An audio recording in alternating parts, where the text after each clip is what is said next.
Москвич 74 года. Ты же понимаешь, и перед этим видео, и после было много реально крутого контента. Но конкретно появление этой машины просто улет. Машина-то на вторсырье, машина уже, считай, в принципе, все похоронили. Всем рекомендую. Не знаю, как на каждый день, и вот в этом спор с Димоном. Будет на каждый день или не будет. Машина разрывает шаблоны, вот представление обычных автомобилей. И реально это не Ланос. Ни переднеприводная Kia, ни японочка, ничего, ни гольфец, ни Поло, это что-то свое. Свое, потому что все еще на рессорах. Ну, если бы у нас были в Украине вот эти недорогие Форды и Опели 60-х, конца, начала 70-х годов, может, у нас оно и было таким же, да? Тот же первый Ford Escort сзади с неразрезным мостом. 7000 гривен. Так вот смотришь, да, там и плюешься, и тебе бардачок не тот, и, я говорю, обогрева заднего стекла нету, что это такое, но, блин, 7К. Да не все мопеды за 7К нормально, а вместо мопеда у этого хоть крыша есть, и эксплуатация круглый год, при том условии резины, опять же, и ты инвестируешь свои труды праведные в его езду. Это машина, которая, до сервиса, не знаю, доезжает ли, но почти все по мелочи надо делать самому, а там все мелочь. Попасть в машину уже интересно, через дверной замок.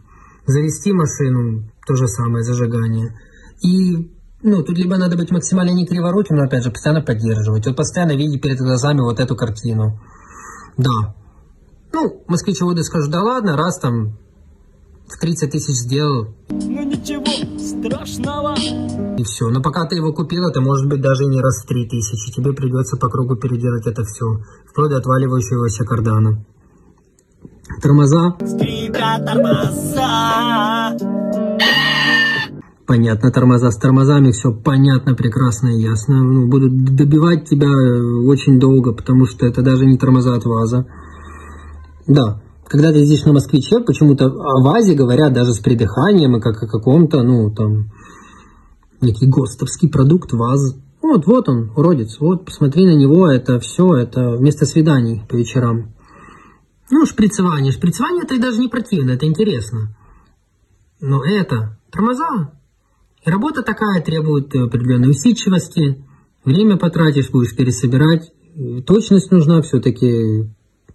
Угу. Не лампочки меняешь в фаре. Ой.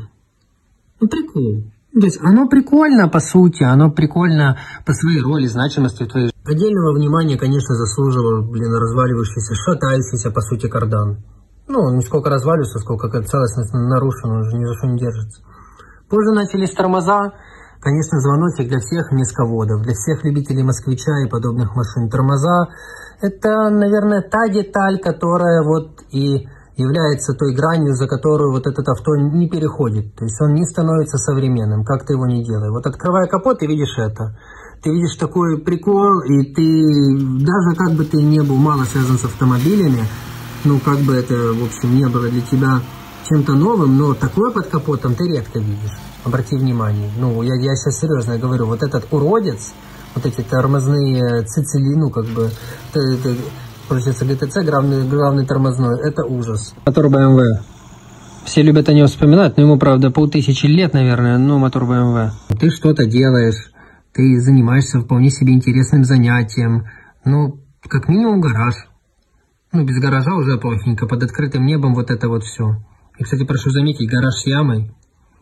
Потому что без ямы еще хуже даже. То есть это уже попытка начинается. Домкрат – это пытка на этой машине, где и так руки побудут в каких-то эмульсиях и жидкостях. О, Димон, он делает. Не так-то и просто, да, на этом автомобиле передвигаться. Посмотри, фары. Дальний включается с помощью нажатия педали на полу. Это дальний свет, то есть вообще не предусматривает езду по шоссе хоть какую-то. Вот проселочные дороги с редким обгоном, но явно не под горку на этом малыше 1,5-литровом. Он своеобразный, то есть неплохой, а своеобразный. То есть и комплектация без обогрева заднего стекла, но при этом эта машина конкретно 70-х годов, до начала 80-х, может даже до середины. Интересно вот эти работающие дворники в нескольких режимах, и которые очищают небольшую площадь лобового стекла. Выносная антенна такая на крыле. То есть есть комплектации первая с зеркальцем в крыле, одним левым. То есть парковка на этом автомобиле, как говорят по зеркалам, в условиях плотного трафика ну, скорее испытание. При минимальном бюджете, вот даже мнение мое с другим участником канала разделилось.